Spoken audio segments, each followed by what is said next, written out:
utiliza de extensões diferenciais de teorias cosmológicas.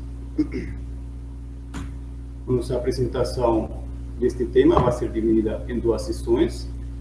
Na sessão de hoje, vou apresentar os primeiros 3 itens. No primeiro item, eu vou introduzir a linguagem necessária para fazer a construção de nosso invariante nos 2 primeiros itens, de fato, que é a linguagem de fibrados principais e conexões, e dos polinômios invariantes no segundo item. A partir desta construção, também vou introduzir as classes características associadas à nossa construção e comparar com uma outra construção feita de jeito puramente homotópico. Já com esta introdução feita, na terceira parte, vou fazer a construção de nosso invariante e de alguma forma vou justificar sua introdução a partir do que a gente falou dos itens anteriores. Nossa palestra chega só até o ponto 3 hoje, e já na próxima sessão eu vou fazer as aplicações de nosso invariante, no caso específico da geometria riemanniana. Ok? Então vamos começar logo. O que primeiro vou introduzir são os fibrados principais, que são os atores principais de nossa construção. O fibrado principal, ele é composto de uma função I, de um espaço E a um espaço M. O espaço E é chamado de espaço total da fibração. O espaço M é o espaço base, é chamado de espaço base. E ele também vai acompanhado do grupo G, agindo sobre o espaço total E, como vou explicar mais na frente. A função π, ela tem que ser uma função sobredutora e tem que cumprir estas duas propriedades aqui.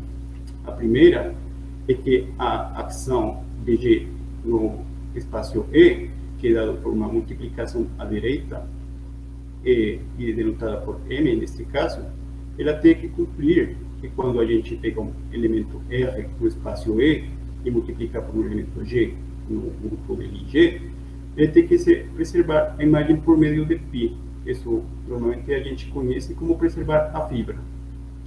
E a segunda propriedade que nós vamos a pedir de nossa função π, de nosso espaço E e M, é que ele seja localmente trivial, ou seja, para cada ponto x no espaço base, nós vamos a conseguir uma vizinhança U e um homeomorfismo φ, tal que eles são a imagem inversa de π menos 1 de nossa vizinhança no M, ele é homeomorfa a U vezes G, de maneira que se respeita nosso produto de P por G, como indicado aqui nesta equação. Ou seja, preservando a estrutura de multiplicação tanto em G e como no espaço total. Graficamente, você poderia pensar de um espaço de um fibrado principal deste jeito aqui. Nós temos um espaço total E, aquele espaço grande acima, um espaço base M. Temos que, para cada ponto X na base, nós temos associado uma fibra por meio da função φ, ou seja, esta faixa vermelha, ela representa a imagem inversa por meio de π. Esta faixa vermelha, ela vai ser homeomorfa a um grupo G fixado. Além disso, nós temos também automaticamente um espaço vetorial associado a cada ponto P em nosso espaço total. Este espaço vetorial, ele vai representar um espaço tangente correspondente ao grupo G. Normalmente, este espaço é conhecido como o espaço de vetores verticais. Okay? Bom, a primeira propriedade que nós podemos ver nesta construção é que no nosso espaço total nós não temos elementos privilegiados, não temos uma escolha canônica em cada uma das fibras. A diferença, por exemplo, do caso de um fibrado vetorial, onde nós pedimos que cada fibra seja um espaço vetorial e, portanto, com um elemento canônico como zero. Tá? E neste caso, no caso do fibrado principal, nós não temos essa escolha, porque nós estamos pedindo só que seja um morfismo com G, mas não que a fibra seja um grupo G. tá? Nós estamos pedindo só uma ação do grupo J na fibra, mas não que a fibra seja um grupo. Tem uma diferença importante aqui. Também, a diferença de outros fibrados, nós não vamos ter seções globais da base ao espaço total.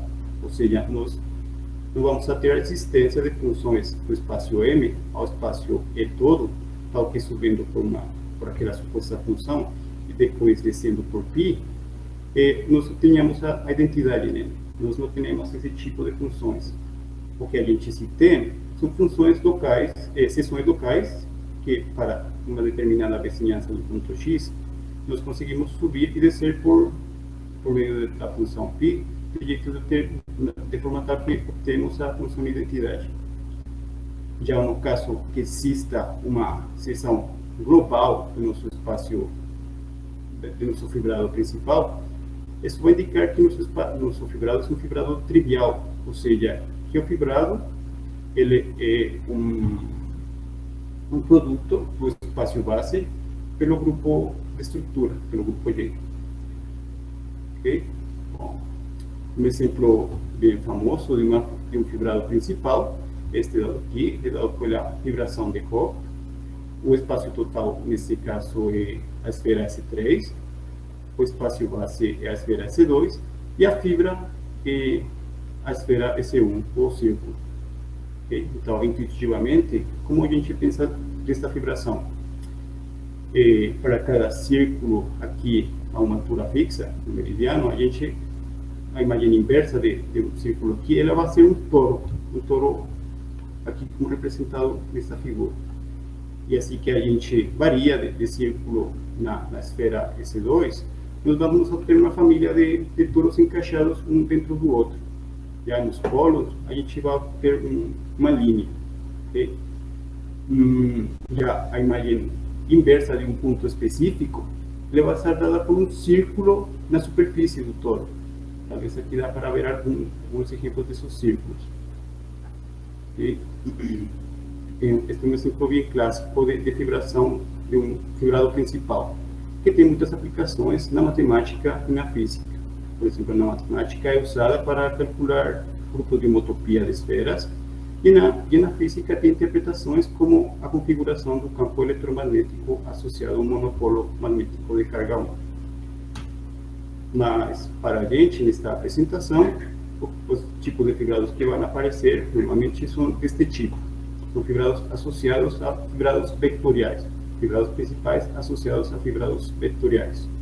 Como é a construção desses fibrados? Nós começamos com o fibrado vectorial, aqui desenhado à esquerda. A característica destes fibrados vetoriais é que as fibras são espaços vetoriais, e a construção do nosso fibrado principal ela é feita pegando conjuntos de bases de cada fibra. Aqui, por exemplo, as setas vermelhas elas indicam uma base para a fibra aqui no ponto X, e esta base ela vai virar um ponto em um espaço novo que vou chamar de FW, associado ao espaço total W aqui do espaço vetorial. E, por exemplo, aqui uma outra base, aqui está azul, vai virar um ponto no nosso novo espaço FW. E, de fato, esta construção, pegando as diferentes bases em W, vai gerar um conjunto de pontos aqui sobre o X, que são as bases associadas à fibra X aqui, viram pontos aqui no FW, e elas vão estar relacionadas. Eu posso passar de uma base a outra por meio de uma aplicação de uma matriz invertida. Ou seja, o que nós estamos construindo é um fibrado principal associado a um fibrado vetorial com fibra isomorfa a o grupo linear de transformações invertidas de dimensão π. E esse vai ser o caso importante para a gente entender como se forma este fibrado, e nossas aplicações vão estar baseadas neste tipo de construções. Okay?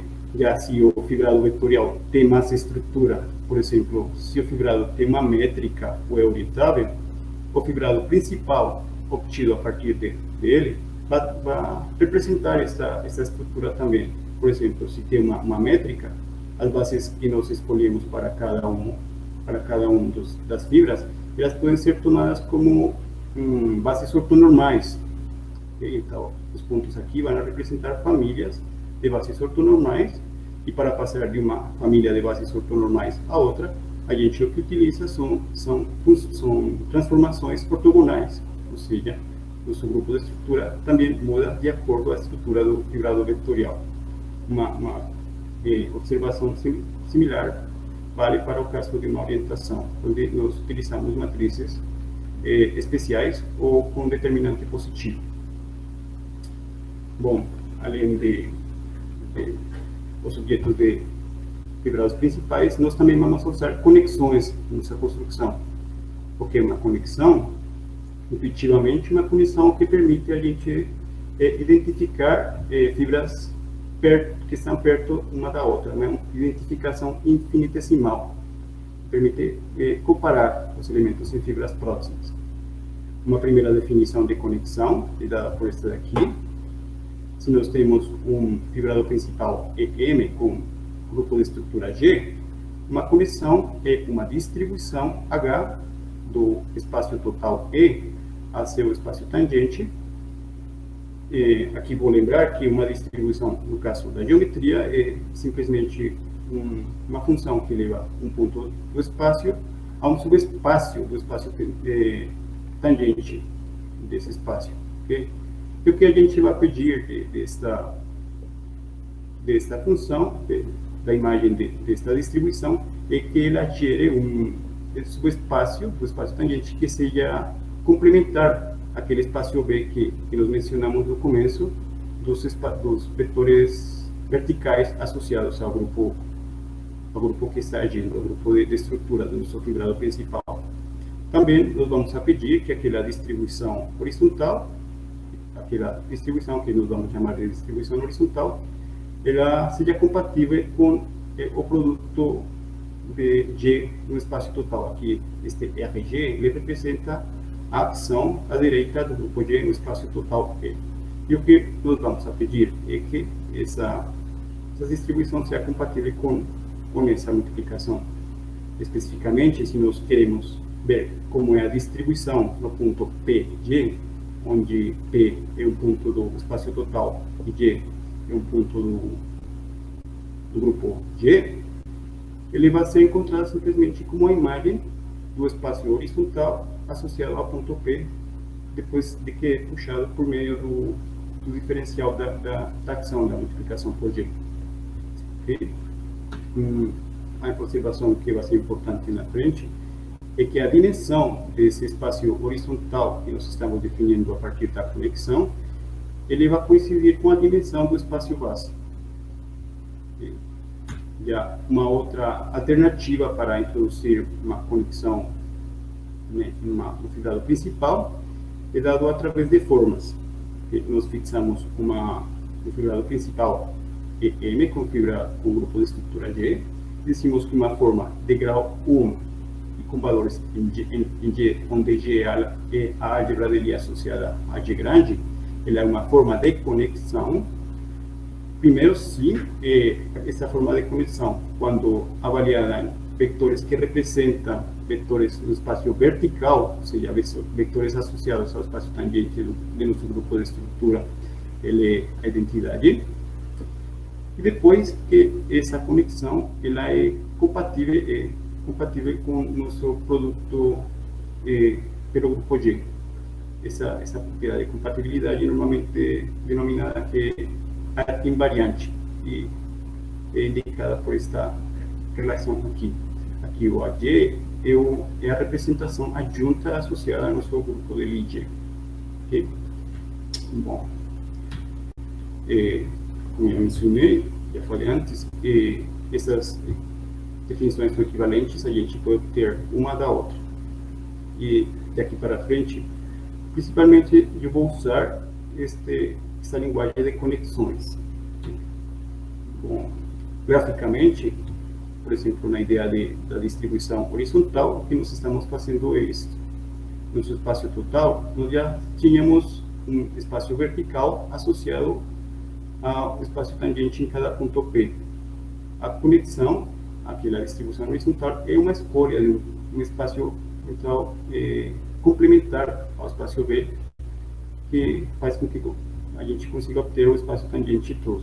E de forma tal que quando a gente se desplaça na fibra por meio de multiplicação por elementos de G, o espaço horizontal é simplesmente levado por meio do diferencial. Ok? Bom, além de nós trabalhar com a conexão, vamos precisar operar com ela. Em particular, vamos precisar fazer produtos exteriores dela e também corchetes de Lie com ela para definir nosso invariante. Aqui só vou deixar as definições de como são essas operações quando nós consideramos formas de grau arbitrário, mas que ainda tomam valores em G ou em potências da álgebra de Lie associadas ao grupo de estrutura G de um fibrado principal. Okay? Só para fixar um pouco a notação e o que significa a notação quando nós vamos fazer a construção de nosso invariante. Okay? O importante destas operações é que elas vão conservar aquelas propriedades interessantes, aquelas propriedades bonitinhas que nós já conhecemos no caso clássico. Por exemplo, a anticomutatividade do corchete, aquela propriedade variante, o comportamento a respeito do diferencial exterior de formas. Okay? Bom, além de aquela identificação das fibras, aquela identificação infinitesimal das fibras, a ideia de uma conexão, o conceito de conexão associada a um fibrado principal, ela também vai permitir definir uma nova forma de derivar em formas diferenciais com valores em G. E a gente poderia pensar ela como uma forma de diferenciar formas na direção da conexão. Essa diferenciação na direção da conexão é conhecida como derivada exterior covariante e definida desta forma aqui. O que isto representa é basicamente isso. Nós sabemos que as formas diferenciais elas têm como argumentos vetores no espaço tangente do espaço no qual estão definidas. Então, nosso diferencial exterior, o que ela faz é, primeiro, projetar nossos vetores tangentes no espaço horizontal definido pela conexão, depois se aplicar o diferencial da forma dada. Este diferencial é o diferencial clássico de formas. Bom, antes de mencionar algumas das propriedades de nosso diferencial covariante exterior, vou fazer uma definição aqui rapidinho, de que é uma forma horizontal, uma forma diferencial de grau arbitrário sobre o espaço E com valores em G, na álgebra de Lie, e associada a um grupo de estrutura de um fibrado principal. Ela é dita de horizontal se ela se anula quando pelo menos uma de seus argumentos é um vetor vertical, é um vetor associado ao espaço tangente do grupo de estrutura. Da definição que nós vimos do diferencial covariante exterior, derivada covariante exterior, nós vemos que a imagem desta derivada é sempre uma forma horizontal. Ela sempre se vai anular quando pelo menos um de seus vetores é vertical por conta desta projeção. Ok? Aqui também vou aproveitar para lembrar uma identificação que a gente tem entre os vetores horizontais e invariantes no sentido que a gente viu anteriormente em termos da ação da representação adjunta do grupo de Lie. A gente tem uma bijecção entre formas horizontais e invariantes no espaço total E, com as formas no espaço M, ou seja, para cada forma diferencial em M, no espaço M do nosso fibrado principal, nós podemos associar univocamente uma forma diferencial horizontal e invariante no espaço total E. Essa observação vai ser importante mais para frente em nossa construção.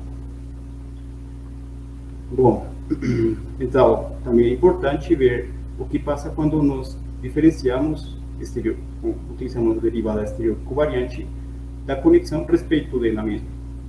Essa derivada exterior covariante exterior da conexão respeito da mesma, ela é conhecida como a curvatura e um ingrediente fundamental para a nossa construção de aqui para frente. Okay? Bom, além desta definição um pouco abstrata, que talvez não dá para fazer muita conta, nós temos esta relação aqui entre a conexão entre a curvatura e a conexão, chamada equação de estrutura, que vai permitir fazer contas muito mais fácil na frente. Bom, então, nós já definimos conexões e curvaturas, mas essas são formas que têm valores na álgebra de Lie. E nós não temos muitas ferramentas para trabalhar com esse tipo de formas.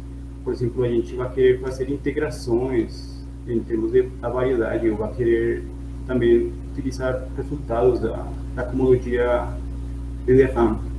Nesse caso, nós não temos ainda essas ferramentas à nossa disposição para fazer contas. Para levar estas formas diferenciais com valores em G a formas diferenciais com valores em R, nós vamos introduzir os polinômios invariantes. Um polinômio invariante na álgebra de Lie G associada a um grupo de Lie G é uma forma multilinear, simétrica, definida em G ou em potências de G e que toma valores em R. A gente chama de invariante porque ela vai respeitar os automorfismos internos da álgebra de Lie G. Os automorfismos internos são aqueles induzidos pela representação adjunta associada ao grupo. Okay. Um exemplo aqui específico de um polinômio invariante, dado aqui por essa fórmula combinatória, em termos da traça, é fácil ver que é uma forma simétrica, pois envolve combinações. Aqui o sigma representa as permutações dos termos, então é fácil ver que é simétrica porque envolve basicamente um promédio das permutações, e é multilinear porque a traça é multilinear. Bom, agora o conjunto dos polinômios invariantes de grau L e G, a gente vai denotar como ILG, e o conjunto dos polinômios invariantes de grau arbitrário, a gente vai denotar como IG, aqui na frente. Bom, então, vou prometi, aqui então nós temos uma forma de transformar uma forma diferencial no espaço total E com valores na álgebra de Lie ou uma potência da álgebra de Lie em uma forma diferencial que toma valores em R, e a gente vai fazer isso por meio desta definição. Vamos definir como é avaliar um polinômio invariante de grau L em uma forma diferencial que toma valores em uma potência GL da álgebra de Lie, e simplesmente a composta. Primeiro, pegue a forma, avalie ela, obter um resultado GL, depois aplique o polinômio invariante e obtenha uma forma. Então, em total, você obtém uma forma que toma valores reais. O importante desta definição é que esta combinação de polinômios e formas, ela vai respeitar a ação do diferencial exterior de formas, a comutar, e ela se comporta também bem em termos da estrutura de anel, que tem tanto o anel de polinômios invariantes, como o anel de formas diferenciais. Um produto de polinômios invariantes se transforma em um produto exterior de formas diferenciais.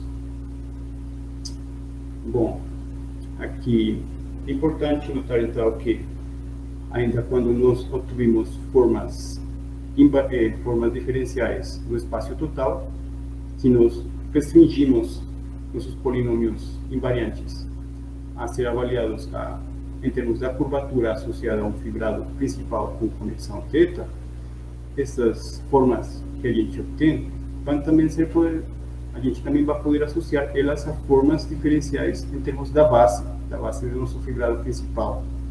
Isto é uma consequência daquela observação que eu fiz mais anteriormente, na qual dizia que uma forma horizontal e invariante no espaço total, ela corresponde univocamente a uma forma no espaço da base.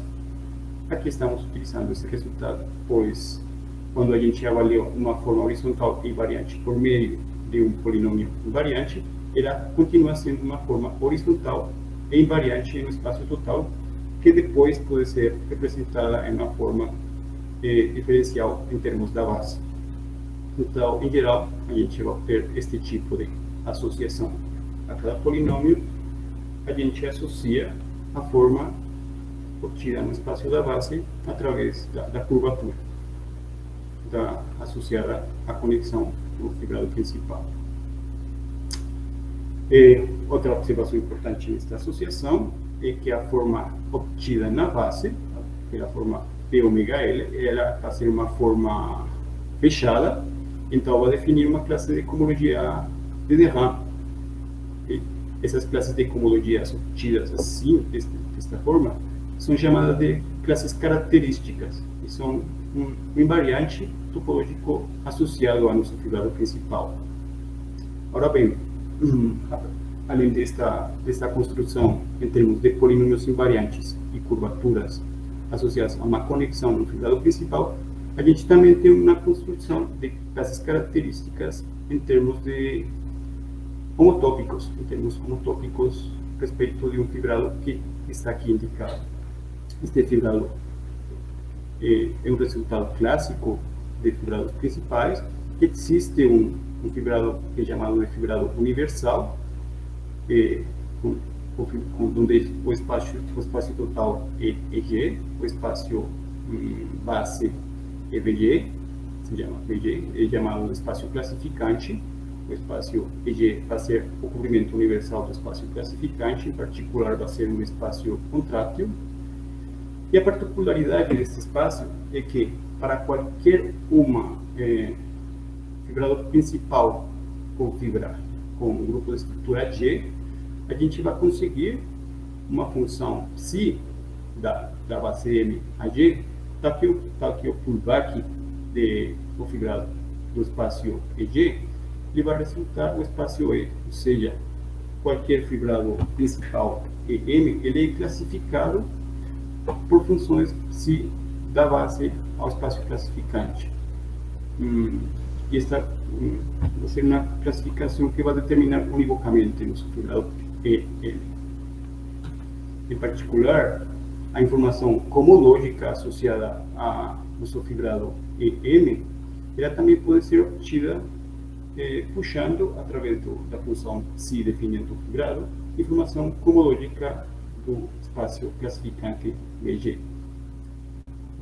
As classes obtidas desta maneira, ou seja, fazendo o pullback por meio de psi de uma classe de cohomologia U em VG, elas também são chamadas de classes características. O importante desta construção e da construção anterior, então, é que elas são equivalentes, ou seja, nós temos que o representante da classe de cohomologia obtido através de um polinômio invariante e uma curvatura, ela vai ser um representante de uma classe de cohomologia que pode ser obtida através de uma função de classificante ao espaço VG. Aqui este WP representa a imagem por meio de homomorfismo de Weyl, que define um homomorfismo entre todos os polinômios invariantes do grupo G ao grupo de cohomologia par do espaço classificante VG. Bom, então, talvez resumindo um pouco, o que a gente faz é ter duas construções. Tem uma com polinômios invariantes e curvatura, e tem uma construção em termos puramente homotópicos que talvez dão a mesma informação comológica, dão as mesmas informações em termos de classes comológicas nos espaços da base. Então, a gente pergunta, e a conexão, será que ela não importa? A informação que está contida na conexão, ela sumiu? A resposta é não. Nosso invariante secundário, ele vai conseguir recuperar a informação contida na conexão, mas para conseguir recuperar essa informação, nós vamos ter que trabalhar um pouco mais. Bom, então, para definir nosso invariante, nós primeiro vamos notar que se considerarmos o pullback do fibrado principal EM respeito dele mesmo, nós vamos obter um outro fibrado principal pi estrela M, pi estrela E sobre E, com as seguintes características. Ele vai ser um fibrado trivial, ou seja, o pi estrela E, ele é isomorfo como G espaço A, E vezes G, e além disso, a forma P ômega L, quando vista em termos de E, ela vai ser uma forma exata. Então, por resultados clássicos de formas, nós sabemos que então deve existir uma forma de grau menor dos L menos 1, tal que, na forma que vamos chamar de TP, tal que seu diferencial ele coincide com a forma P ômega L. Esta forma TP é o que se conhece normalmente com a forma de Chern-Simons, e é o ator principal de nossa história. Bom, então, o primeiro que a gente pergunta é como é a cara de nosso invariante? Como tem uma fórmula para ele? Então, a primeira fórmula que nós temos para representar esse invariante é esta daqui. Sua utilidade principalmente é para mostrar simplesmente que a derivada dele de fato coincide com P ômega L.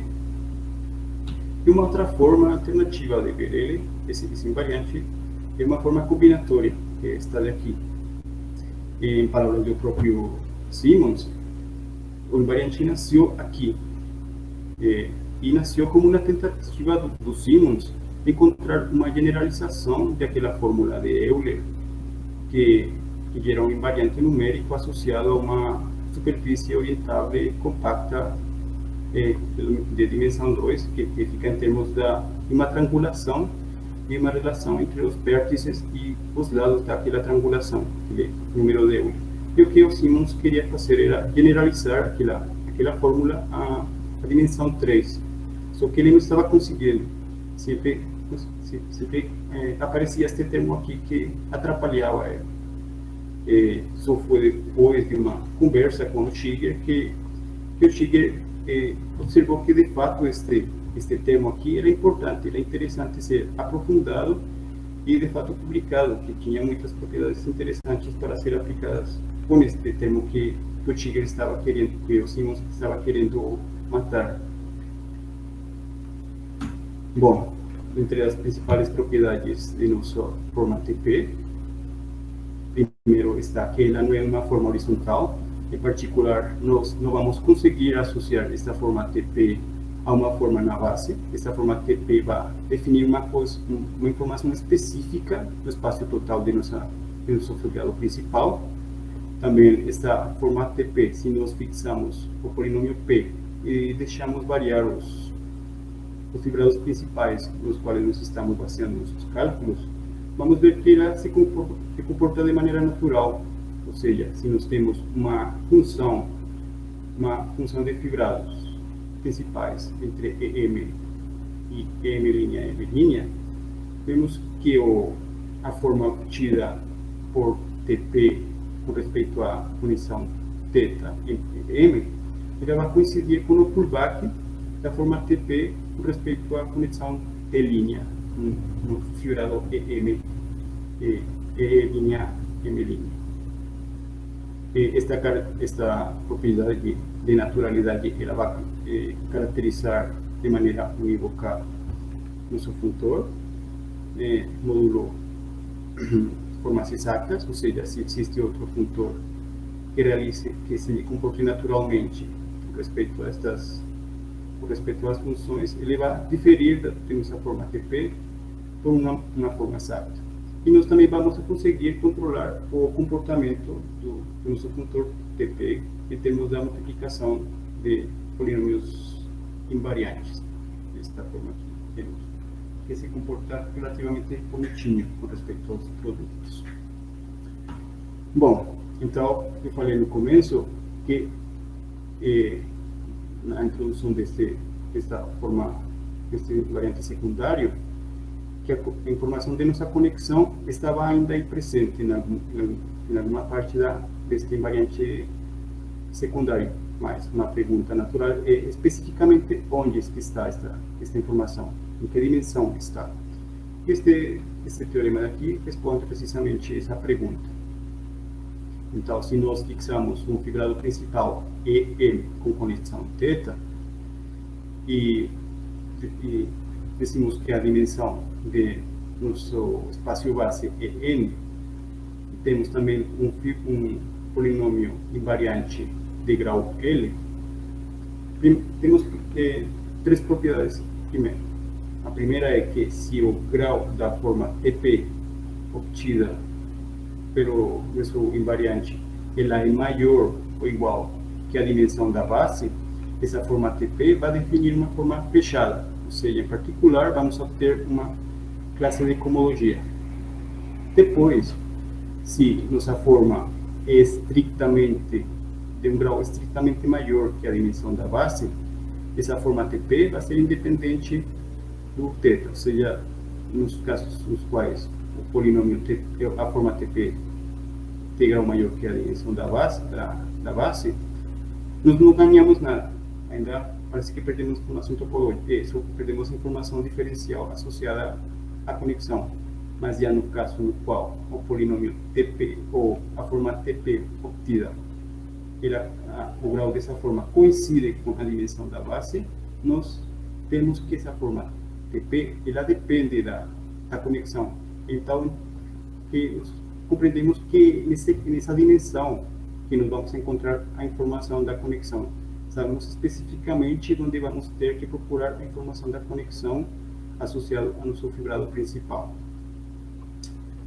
Bom, eu vou parar aqui e deixar para a próxima sessão as aplicações onde vamos a restringir nosso grupo de estrutura ao grupo GL com a ideia de contornar nosso problema a aplicações à geometria riemanniana.